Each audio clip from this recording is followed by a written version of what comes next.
তো hello everyone, welcome back to my channel. আজকের আমি কিছু অসহায় মানুষের মুখে আমি অন্ন তুলে দেবো। সব কিছু আমি ভিডিওতে বলবো। আগে আমি কিছু মানুষকে আমি খাবার দিয়ে দিই, তারপরে সব কিছু তোমাদেরকে আমি শেয়ার করবো। ঠিক আছে, তোমরা প্লিজ ভিডিওটা দেখতে থাকো।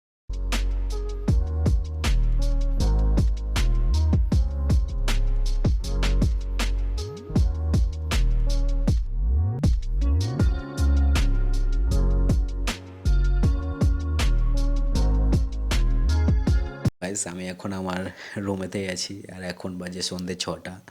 আমি এখন শ্যুট করছি কারণ খাবার দাবার পুরো শেষ। এক হাঁড়ি বিরিয়ানি ছিল, 60 থেকে 70 পিস রসগোল্লা ছিল, সব কিছু শেষ। তো আমার শরীরটাও খারাপ ছিল কারণ আমি সারা রাত জেগে ভিডিও শ্যুট করছিলাম, একটা ফটোগ্রাফার। আজকে তোমার ডিসেম্বরের 18 তারিখ, মানে ঘটকপুরে তোমার কাজটা করেছি 17 তারিখ, ডিসেম্বরের 17 তারিখ।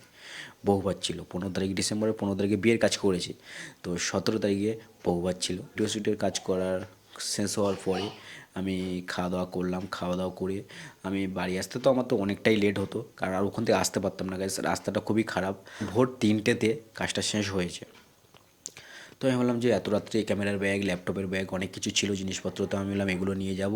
তো রাস্তাটা তো খুবই খারাপ, তো ওখানে ছিলাম আমি কিছুক্ষণের জন্য। তো ঘুরতে ঘুরতে আমি কিচেনের দিকে গেলাম গাইস। তো কিচেনের দিকে যাওয়ার পরে দেখলাম যে ওখানে অনেক বিরিয়ানি অ্যান্ড মিষ্টি বেশি ছিল। তো আমি তখন, একটা দাদাভাই ওখানে ছিল আর দুটো দাদাভাই ছিল, তো তাদেরকে বললাম দাদাভাই তোমাদেরকে একটা রিকোয়েস্ট করবো। আমি বললাম যে মানে খাবারগুলো ফেলে না দিয়ে যদি আমাকে দাও, আমি কিছু অসহায় মানুষদেরকে এগুলো দিতে পারি। তো তখন দাদাভাই বললো অবশ্য, কেন না। আর যে ভাইয়ের বিয়ে ছিল, সোনু ভাই, আর তার ওয়াইফের নাম হচ্ছে গিয়ে মৌ। সোনু ভাইয়ের একটা ফটো তোমাদেরকে দেখাই। আর এই সোনু ভাইয়ের বাড়ির ফ্যামিলি সত্যি গাইস খুব ভালো। তো গাইস, এই হচ্ছে কি সোনু ভাই, ঠিক আছে, যার বিয়ে ছিল। আর কিছু দাদাভাই ছিল, সেই দাদাভাইদের ক্লিপটা তোমাদেরকে দেখাই, দেখো। নমস্কার। আমাদের আজকে ভাই এবং বন্ধু বলতে পারেন সোনু এবং তার নতুন হওয়া বধূ যিনি মৌ। তো আপনারা তাদের আশীর্বাদ করবেন। আমরা তাদের আজকে বৌভাত আয়োজন করেছিলাম, তো সেখানে কিছু খাবার বেঁচে গিয়েছিল, আপনাদের জন্য আমরা পাঠালাম। আপনারা সেটা গ্রহণ করবেন এবং তাদের বুক ভরা ভালোবাসা এবং আশীর্বাদ করবেন যেন তাদের দাম্পত্য জীবন সুখে শান্তিতে ভরে থাকে। আপনাদের জন্য এইটুকু আমরা করলাম, আপনারা অবশ্যই গ্রহণ করবেন এবং তাদেরকে বুক ভরা ভালোবাসা দেবেন। সাথে আমাদের সকলকে আপনারা আশীর্বাদ করবেন যাতে আমরা এইভাবেই আরও এগিয়ে যেতে পারি।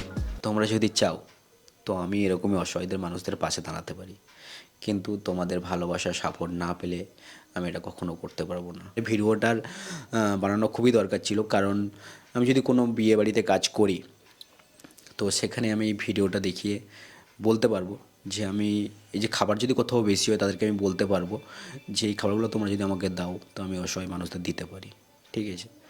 তো তার জন্য আমি ভিডিওটা বানালাম। অনেকে কমেন্ট করবে যে তুমি দিয়েছো, অন্য একজনের বিয়েবাড়ির খাবার নিয়েছে তুমি দিয়েছো, তুমি আবার ভিডিও বানাচ্ছো, এইভাবে কমেন্ট করবেই।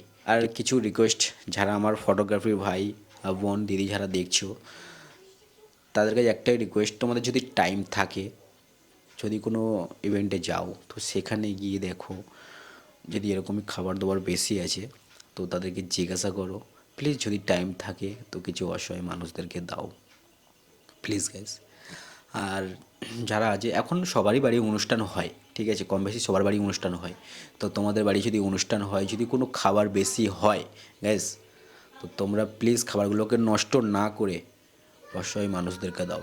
তো তোমাদেরকে গাইস একটাই হাত জুড়ো করে একটাই রিকোয়েস্ট করছি গাইস, তোমরা প্লিজ এই ভিডিওটাকে সবাইকে শেয়ার করো। তো যদি তোমরা আমাকে সাপোর্ট করতে চাও তাহলে আমার চ্যানেলটাকে সাবস্ক্রাইব করে বেল আইকনটাকে প্রেস করে ভিডিওটাকে লাইক করে সুন্দর একটা মিষ্টি কমেন্ট করে আমার পাশে থাকবে, আর ভিডিওটাকে সবাইকে শেয়ার করো। আজকের ভিডিওটা এই পর্যন্ত, দেখা হচ্ছে নেক্সট ভিডিওতে।